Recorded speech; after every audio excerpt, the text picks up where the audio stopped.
This is the story of the Black Dahlia. Los Angeles, January 1947. A city of dreams, glamour, and hidden darkness.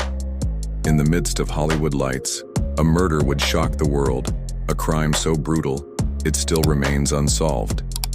This is the story of the Black Dahlia. Her name was Elizabeth Short, just 22 years old, a young woman chasing her Hollywood dream.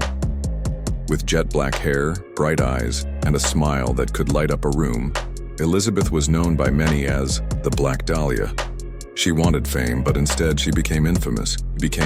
On the morning of January 15, 1947, a woman walking with her child made a terrifying discovery in South Los Angeles.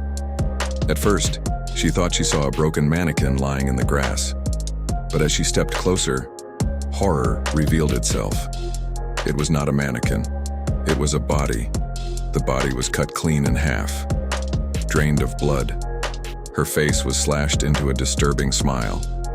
The brutality of the crime was unlike anything detectives had ever seen. The Black Dahlia case had just begun. Elizabeth Short's lifeless eyes stared blankly into the abyss. Her body, once full of life and dreams, was now a grim spectacle, half buried in the soft Los Angeles soil.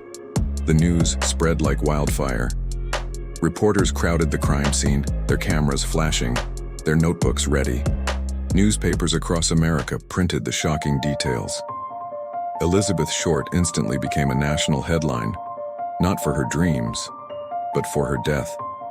The Los Angeles Police Department launched one of the biggest investigations in history. Dozens of suspects were questioned, doctors, actors, criminals, even soldiers, but every lead ended in shadows. The killer seemed to vanish into thin air. Over the years, theories grew. Some said it was a jealous lover. Others believed it was the work of a sadistic surgeon, skilled enough to cut so precisely. Some even whispered of connections to Hollywood's dark side, powerful people hiding secrets too dangerous to reveal. But who really was Elizabeth Short? What led her to that fateful day in January? And what secrets did she hold that someone would want her silenced? Let's rewind the clock back to the days when Elizabeth Short wasn't a victim, but a hopeful young actress dreaming big dreams in the city of angels. She was born in 1924 in Chicago. Her early life was a mix of joy and hardship. When Elizabeth was 5 years old, her father left the family, leaving them in financial distress. This forced her mother to make the tough decision of placing Elizabeth and her younger sister in separate foster homes. Young Elizabeth yearned for the love and stability of a family, but fate had dealt her a difficult hand. However, Elizabeth found solace in school, excelling in her studies and blossoming into a bright young student. During World War II, when most men were overseas, Elizabeth, now a teenager, decided to join the military. She enlisted in the United States Army, but was soon discharged due to her mother's illness.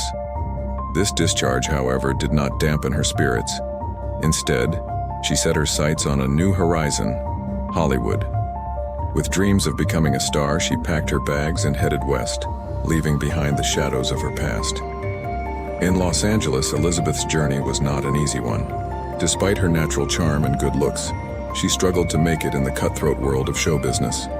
Her time in Hollywood was marked by a series of odd jobs and failed auditions. Still, she held on to her dream, working as a waitress and a department store clerk by day, and taking acting lessons by night. But it was during this time that Elizabeth fell into the wrong crowd. She began dating older, more experienced men, some with connections to the city's criminal underworld. These relationships were turbulent, a dangerous mix of passion and deceit.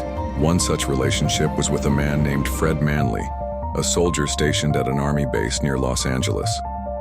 Their romance was intense, but ultimately doomed. When Manley was sent overseas, the couple's bond was put to the test. But the strain of long distance and the realities of war proved too much for them to bear. Manley eventually met another woman, leaving Elizabeth heartbroken. As her personal life crumbled, her career in Hollywood continued to stall. Discouraged and disillusioned, Elizabeth began to lose hope. But then a glimmer of opportunity appeared. She met a talent scout who was impressed by her striking black hair and pale skin. He gave her a small role in a film noir called The Setup. For a moment, it seemed as if Elizabeth's luck had turned. But the reality of her situation was far from glamorous. In the movie, she was uncredited and only appeared in one scene, a barroom brawl. The film was poorly received, and Elizabeth found herself back at square one. Desperate for recognition, she changed her screen name to something that would make her stand out, something that captured her essence, something she hoped would open doors. She chose the name that stuck, the Black Dahlia. With this new name, Elizabeth plunged deeper into the world of Hollywood parties, seeking a chance encounter with a producer or director who could change her fortune. But as the weeks turned into months, her hopes began to fade. She was still the Black Dahlia, but no one was offering her a break. In January 1947, Elizabeth's life took a dark turn. She met a man named Mark Hansen at a party, a charismatic individual who seemed to know everyone. Hansen, a former boxer turned pimp, promised Elizabeth a life of luxury if she agreed to become a high-end prostitute. Torn between her fading dreams and the harsh realities of her situation, Elizabeth made a choice that would have tragic consequences. She entered the world of high-class prostitution, frequenting exclusive hotels and private parties.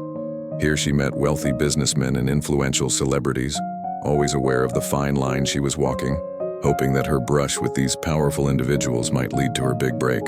However, as time passed, it became clear that her dreams of stardom were slipping further and further away. The harsh truth was that she was trapped in a dangerous game, caught between the glitz and glamour of Hollywood and the seedy underbelly of the city's criminal elite.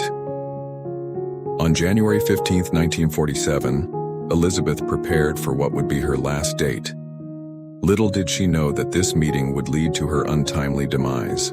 After a night out, she left the company of Mark Hansen and his associates, perhaps hoping to find a different path, a way out of the dangerous world she had been thrust into. That night, as she walked alone on the streets of Los Angeles, unaware of the danger lurking in the shadows, her life hung in the balance. In the cold, harsh light of dawn, Elizabeth's lifeless body was discovered by a woman strolling with her child. The peaceful neighborhood of Leimert Park was shaken to its core. The Los Angeles Police Department immediately launched a full-scale investigation, determined to bring the perpetrator to justice. The brutality of the crime shocked the nation. The image of the young, aspiring actress cut in half and displayed in such a macabre manner was seared into the public consciousness. The media frenzy that followed was intense. Newspapers across the country ran detailed accounts of the crime, speculating on the killer's identity and motives. But despite the extensive media coverage, leads were few and far between. The police faced a baffling mystery. Who would do such a thing and why? As the investigation deepened, rumors began to swirl. Some whispered that Elizabeth's involvement in the world of high-class prostitution had put her in the crosshairs of a jealous pimp. Others suggested that her association with Hollywood's elite had made her privy to dangerous secrets. Theories abounded, but concrete evidence remained elusive. Weeks turned into months, then years, yet the killer remained at large.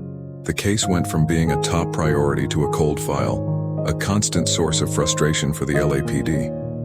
Now, decades after the heinous crime, the files have been dusted off again, revealing a chilling narrative of violence and intrigue.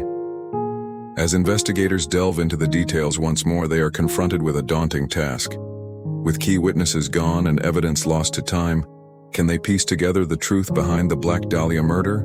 Or will this notorious crime forever remain unsolved? Today, the legacy of the Black Dahlia endures, not just as a symbol of a brutal crime, but as an emblem of Hollywood's underbelly. The story has inspired countless books, documentaries, and films, each adding another layer to the enigma. But the truth is, the real story may be even more compelling than fiction. If you enjoyed this story and want more unsolved mysteries, don't forget to like, share, and subscribe. Your support keeps the stories alive.